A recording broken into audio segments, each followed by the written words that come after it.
Ladies and gentlemen, welcome to another episode of Goose Pimples. I am Paul Breeden, and I am joined by my wonderful bread-making cousin, Goose Pimples. I mean Eric Arterbridge. And we are here to dive into the creepy and skin-crawling stories that keep you up at night. Eric, how are you doing? You were just telling me that your jaw is sore. That's right, my cousin. From all the yapping. That's right. You're so naughty. No, because like you mentioned in the intro, I'm a bread-making cousin, and I made my first loaves of sourdough bread today, but the crust was too hard and it hurt my jaw. But otherwise, it's really great. Now, where did you get your yeast? Is this an aged yeast? Does it have a heritage? Yeah, I grew it. Or a pedigree? Yeah, how'd you know about this? Did I tell you about it? No, did you really grow your own yeast? You didn't just use the little packets? No, that's how it is sourdough, because you ferment your own mixture of flour and water for like a week or more, and as it ferments, it gets sour. But it's growing the good yeast that's naturally in flour and air and everything, so that you don't have to buy packets. Packets of yeast, exactly. Okay, all right. I've never grown my own. I always just buy the packets. Can you buy sourdough That's packets? really cool. Yeah, so it's called sourdough starter, and you can buy starter at stores, I guess. But you can, like, if you wanted some of mine, I could give you some of mine. And every day you have to feed it fresh You gave me flour some of your and yeast water before, and I got an infection. Well, that was a different kind of yeast, my cousin. But you can still harvest that one too. I do. I no secrets here. I'm a huge bread fan. See, I didn't know that. So next time you make a loaf, you're going to have to do it either in Delaware or bring some to Delaware, because I can't live off pictures alone. All right, but I mean, these things don't come free, my cousin. My labor is not free. Oh, Eric, I used to make bread all the time. Oh, baloney. I did. I used to make all kinds of bread. They were always okay, though. There was always like something I'd miss. This no one cares about. Welcome to Breadwinners, our new podcast, all about bread and yeast, just for you. I was thinking earlier today, maybe I should try to make sourdough pretzels. I'm into that. That's something, huh? That's something. I got to look up a recipe, but I bet I can make it with my sourdough starter. Yeah. Do you have... Okay, we got to stop talking about bread, Eric. We'll talk about bread later. Let's talk about something spooky. Well, okay, listen, if you're interested in bread, look me up on Instagram, Farterbridge. That's F as in Frank, ARTER Bridge. Hit me up, and I'll tell you all about it. How is it possible? All right, Paul, roll it. How is it possible that we're 20 episodes into this podcast, and that's the first time you've given out your Instagram? By the way, this is episode 20 of Goose Pimples. Oh, is it episode 20? Oh, man, time flies. Episode 20. And as you know, I've been a little under the weather, so Eric, I'm going to let you handle this one. So what topic did you bring to the table today? Bread. We've already started the podcast. Spooky. Okay, that's a joke. But so this episode is going to be on the Winchester Mystery House. Now, they've recently made a major feature film. Yeah, I saw that. About the Winchester Mystery, and I believe it was starring Helen Mirren, right? Yeah, I think so. I guess that was her. That's a I don't remember. Big get for a horror movie. Yeah. But you've seen the movie. I have not seen the movie, so I'm gonna tell you what actually happened, and you can tell me how Hollywood, how the big screen, how the silver screen interpreted what really happened, and I'm sure they twisted it a little bit for their own purposes. Yeah, you know, they have to like make it exciting, condense everything down. But all right, go ahead, begin. Okay. Well, before we start, let's just say that this episode is brought to you today by ParaboxMonthly.com. Parabox is a great service where for just $19.95 you can start your subscription, and you'll get your first box. It'll include an awesome paranormal, supernatural themed T-shirt, and it's also going to enter you into I don't know, what would you call it, Eric? I guess it's a scavenger hunt. Is it a sweepstakes? It's not a sweepstakes. What's a sweepstakes? No. What's the definition of a sweepstakes?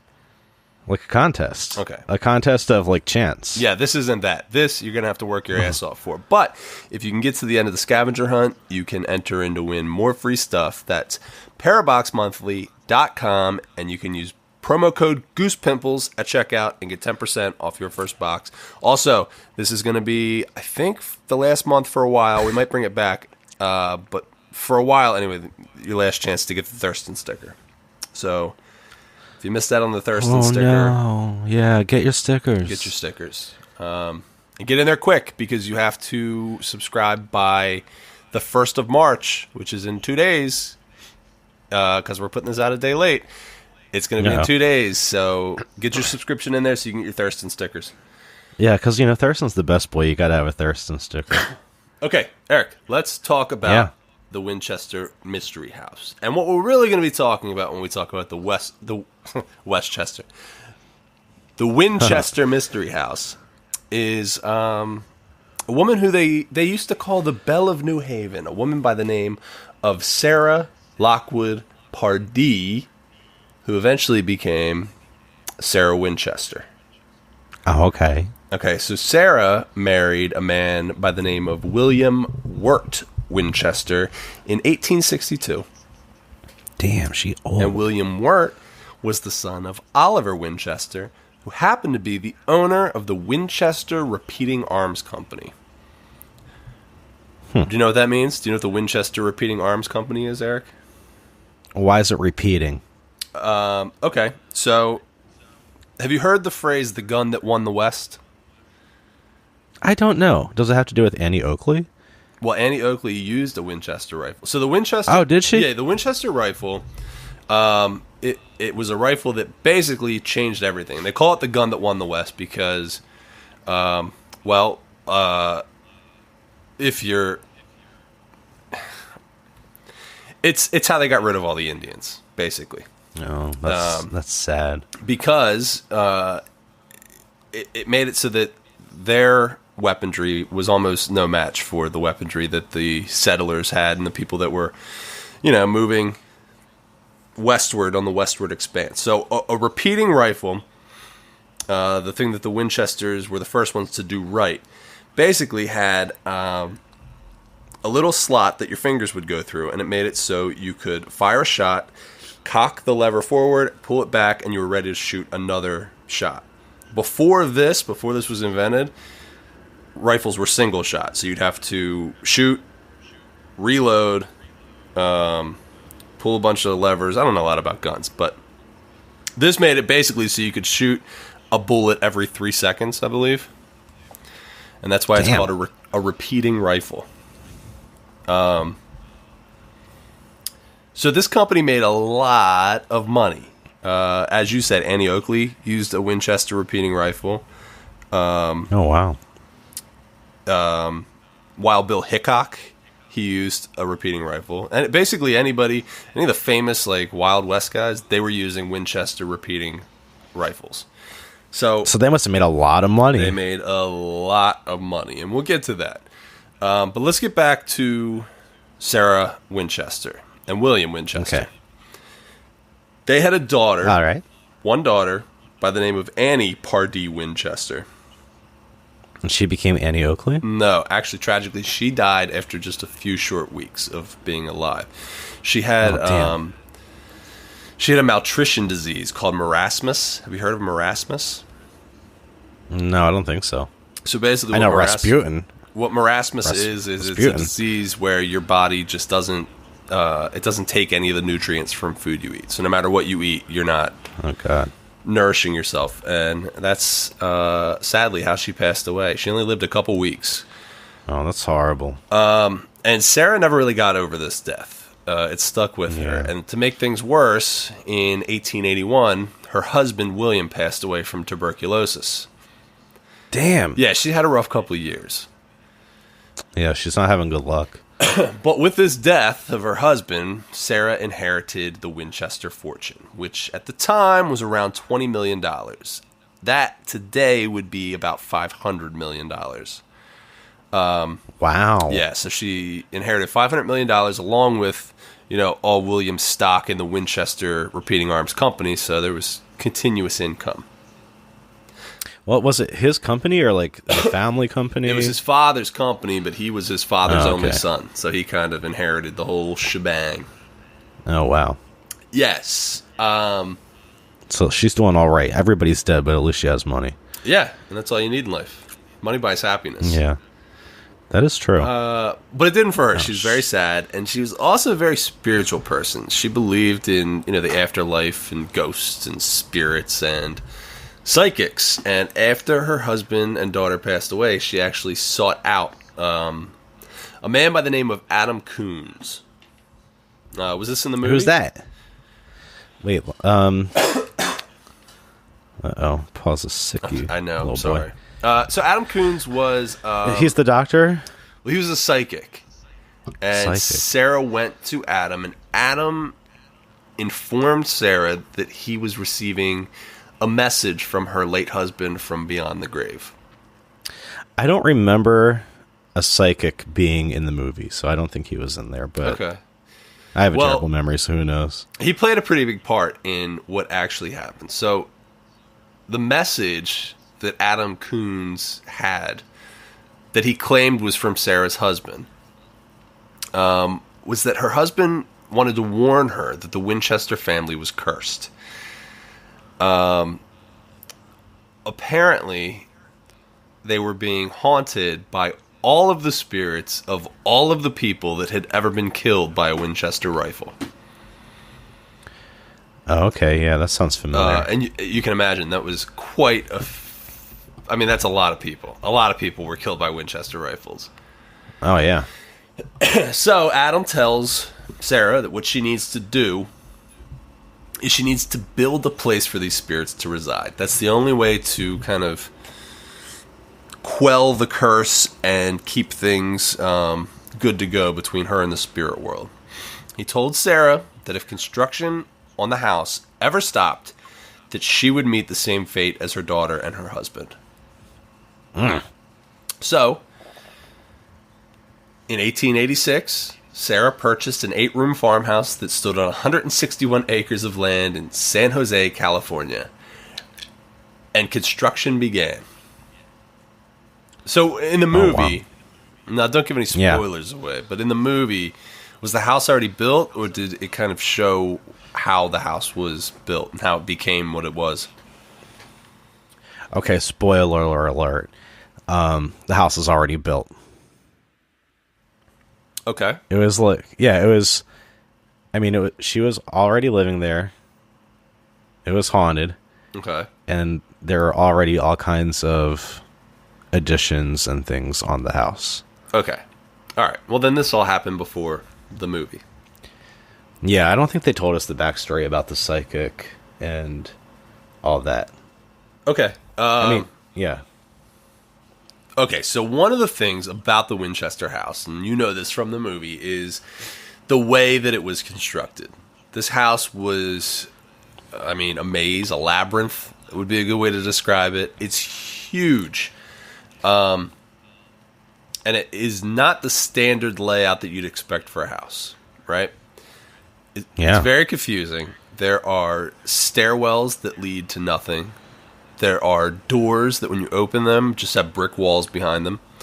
There are hidden entrances and trap doors and false walls. There's even a staircase that goes up, and when you open the door, it's to the outside, but there's nothing there.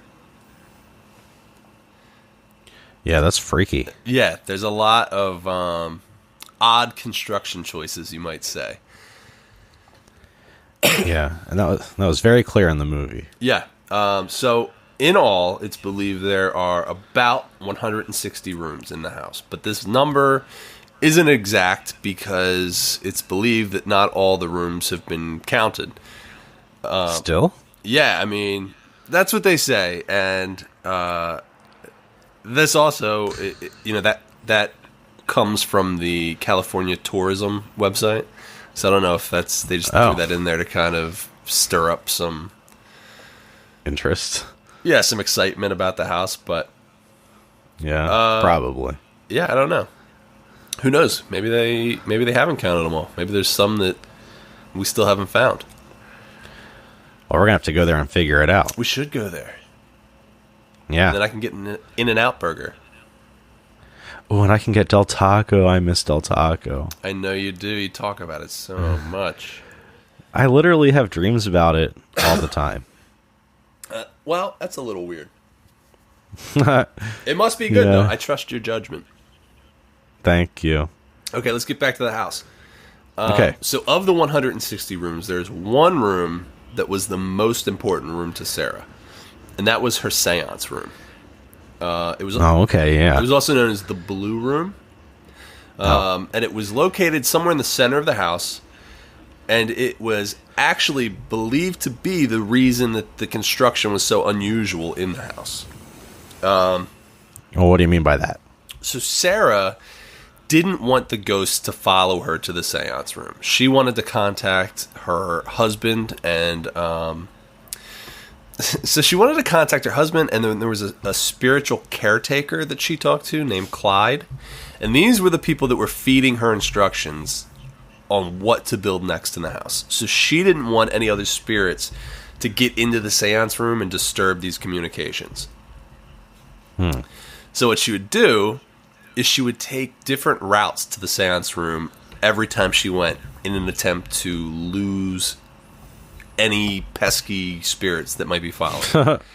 So that's why there were. I mean, she would go up a staircase that went out a window and then came around in another door and then down a trap door in the floor and then through a false wall.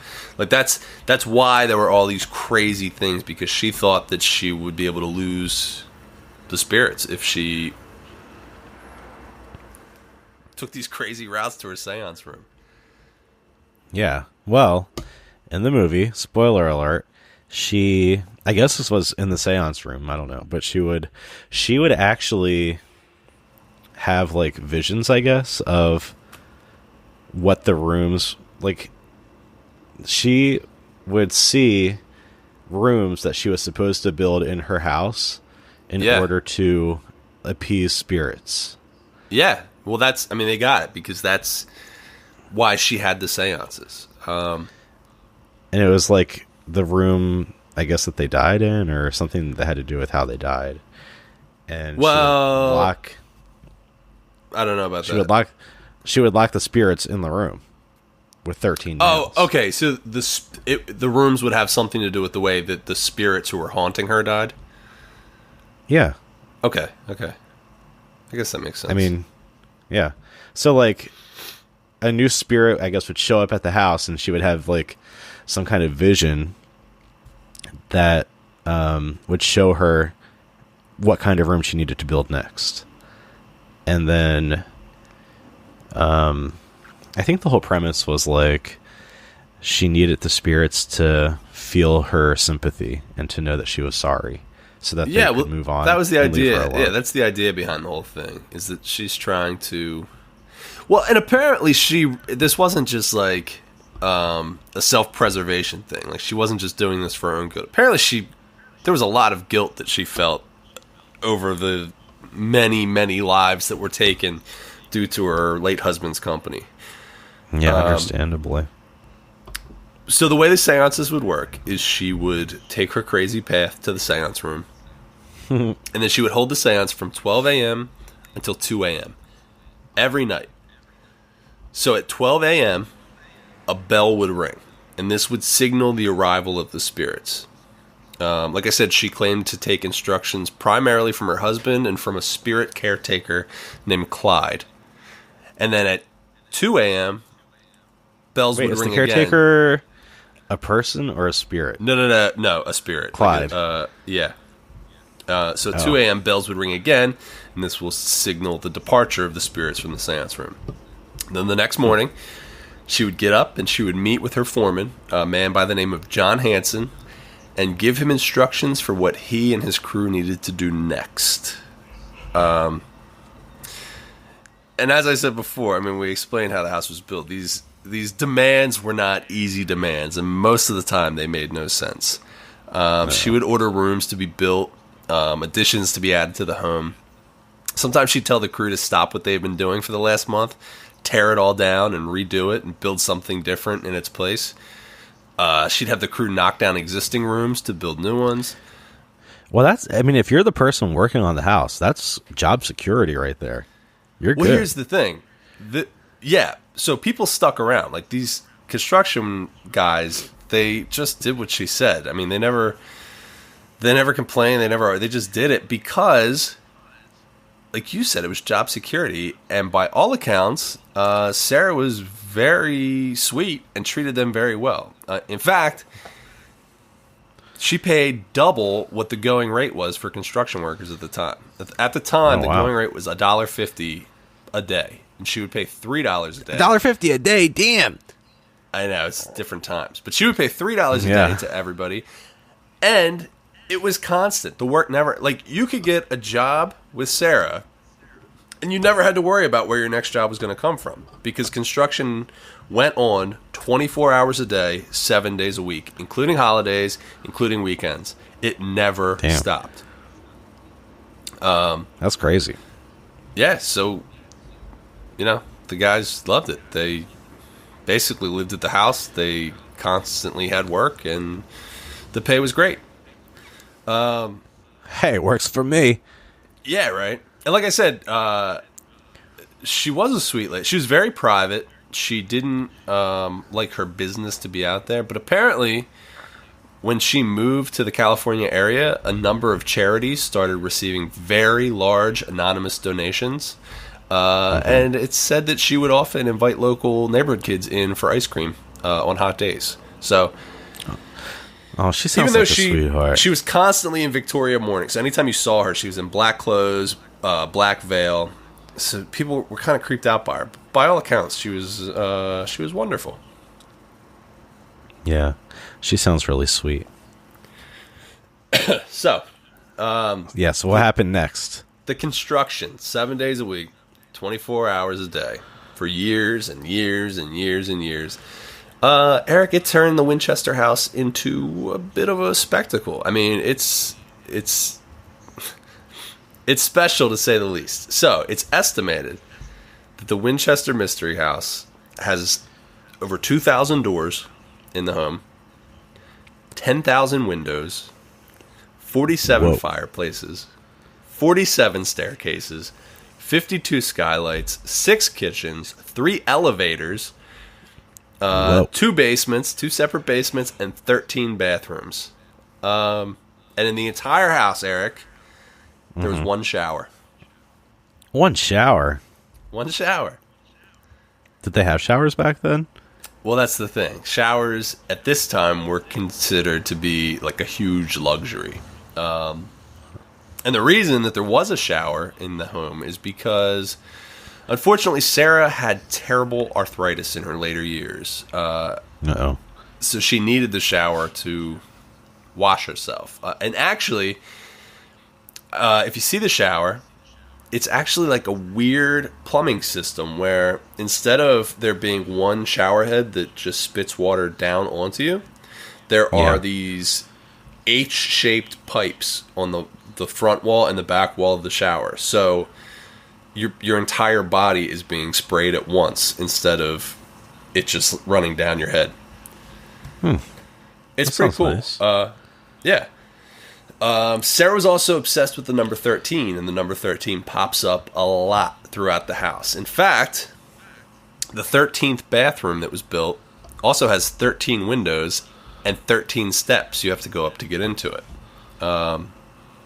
Like I said, she was a spiritualist. She was very into, I don't know, I guess, what would you call that? When like a certain sounds number. Demonic. That sounds demonic. Yeah. I don't know if it's demonic. Numerology. It's just... Numerology. All right. That's I don't know. Word. Yeah. Another oddity of the house is the height of the stairs. Most of the stairs in the house are just a couple inches tall. This makes for, why? Yeah, this makes for like these really long, winding sets of large numbers of stairs to get anywhere. And again, this was also apparently due to Sarah's arthritis. she had a hard time lifting her knees, so she used these see. tiny steps to make her way around. But yeah, it's crazy. Like there's videos, if you go to YouTube and just search the Winchester house, there's tons of videos of people giving tours through the house. But you'll see what I mean. Like each step is maybe 2 inches. That's so bizarre. I'm gonna have to check it out. Yeah, you should check it out for sure. So, although the house was odd and a little, off kilter, it was also way ahead of its time. And Sarah spared no expense and enjoyed the luxuries that her money could bring her. One example of this is there's actually an indoor greenhouse. And the room it's in has indoor spigots so she could water the plants straight from a hose. It also has... it's like a false floor that sits up off the actual floor so that when she waters the plants, the water can drain underneath the floor into like a main sewage drain. Oh, that's It's very cool. It's very, I don't know. It's unique. I've never seen anything like it, but it's a cool workaround for how to, water plants in the house. So, but were they exposed to the sun? Yeah, it's like a indoor greenhouse. Like it's just all windows. Oh, okay, that's interesting. One of the saddest things that I came across, and actually the thing that gave me goose pimples the most when I was doing the research What is it? it's found in the grand ballroom of the house. So in the ballroom, on one of the walls, there's a large, like this beautiful carved wooden door, right? Okay. You open that door, and behind it is another, not quite as beautiful, just like a metal door, completely metal. Right? Behind Like the metal plain? door. Huh? Like a plain door, not decorated or anything? No, not that. So you open this beautiful wooden door, and it's just basically a sheet of metal. Huh. Behind the metal door, there's a large safe, right? Yeah. If you open that safe, there's another door inside of it. And behind that, finally, there is a small safe. This is by far the most secure place in the house. I mean, it's 2 safes, 3 doors. They said that when Sarah died, when they finally got into the small safe, the only thing that was in it was her husband and her daughter's obituaries and a lock of her daughter's hair. Oh, Yeah. that's so sad. Really sad. Sarah died in September of 1922, peacefully in her sleep of heart failure. The services were That's held how I want to go. Yeah, right. The services were held in Palo Alto, and her remains were then transferred back to New Haven, Connecticut, where she was buried next to her husband and child in Evergreen Cemetery. Sarah did leave a will. It was broken into 13 sections, and she signed the will 13 times. All of her belongings were left to her niece, Marion. And Marion took what she wanted from the home and then sold the rest at auction. It said that it took movers 8 truckloads a day for 6.5 weeks to empty the house of all its furniture. And then, one of the saddest things is all the pieces that were auctioned off, they made no reference as to where they originally came from. So the people that bought it had no idea that they came from the Winchester house. So it's become virtually impossible to track down any of the original pieces that belonged to Sarah. All of the furniture that is in the house today was either donated or loaned to the Winchester, whoever runs it, tours, I guess. And because Sarah was such an extremely private person, no pictures were ever taken of the interior of the house while she was alive. So really, there's no way to know how the place was furnished or what it looked like when she was living there, but they kind of did their best to reenact it. Following her death, the house was auctioned to the highest bidder for $135,000. That's so cheap. Yeah, they got a steal. And it was immediately turned into a tourist attraction. The first Winchester Mystery House tour was in 1923, just 5 months after Sarah's death. So it's been a tourist attraction ever since. They didn't waste any time. No, I'm sure they've made their money back too, buying it $135,000. Yeah, that's right. Yeah, so that's it, man. That's the Winchester Mystery House. What about the ghosts? Is it haunted or what? I don't know. Is it haunted? Well, I don't know. Say? Are there reports? Well, I mean, according to the movie, there were ghosts there. There were ghosts everywhere? Yeah. They were. She locked them in the rooms. I mean, the movie, I would say the... Huh? I was going to say, the movie is actually pretty good. It was like... I want to see it. Spookier than I expected. Yeah, I went with my mommy. And you didn't invite me? You saw it in Delaware and didn't invite me? Yeah, I saw it in Delaware. Every time I invite you, you say no. You son of a bitch. You son of a bitch. Don't talk about my mommy that way. No, it's okay. I guess I'll just see it on my own when it comes out on demand. Okay, great. No, yeah, I mean, it's considered to be a haunted attraction, but I think it's more just a tourist attraction. It's more just like, hey, check out this crazy house. But there are reports of people seeing ghosts there. There are reports of, paranormal activity. I don't know if any... You would think that, like, one of those crazy ghost hunter shows would do an episode there, right? I'll have to look into that. Yeah. I don't know if that happened or not, but I'd be interested to see it. Maybe we should do it. Ooh, maybe we can go there and investigate. We need to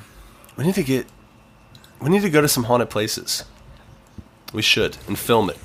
We have the YouTube channel now. Thanks for reminding me.